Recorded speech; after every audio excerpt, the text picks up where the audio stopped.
वो मानसिक रूप से इतनी कमजोर हो चुकी थी कि अब उसे यह भी याद नहीं था कि जंगल में घूमते हुए कौन सा दिन हो गया था। जूलियाने अपने मन में सिर्फ एक ही चीज दोहराए जा रही थी कि पानी को फॉलो करते रहना है, पानी को फॉलो करते रहना है। धीरे धीरे छोटी सी जो स्ट्रीम चल रही थी पानी की, ये एक बड़ी स्ट्रीम में बदल गई और ये बड़ी स्ट्रीम एक छोटी नदी में बदल गई।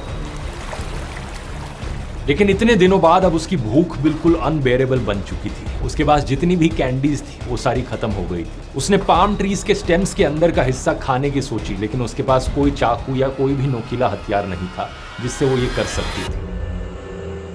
ना ही इसके पास मछलियों को पकड़ने के लिए कुछ था और ना ही रूट्स को बॉईल करके खाने का कोई सिस्टम। खाने की जगह उसने बस नदी का पानी पीकर काम चलाने की सोची। इस पानी में मौजूद मिनरल्स की वजह से कुछ देर तक तो पेट भरा हुआ महसूस होता, लेकिन उसके बाद फिर से भूख लगनी शुरू हो जाती। धीरे धीरे वो बहुत कमजोर और निराश होती जा रही थी। उसे पता नहीं था कि इस तरीके से वो जंगल में और कितने दिन तक सरवाइव कर पाएगी।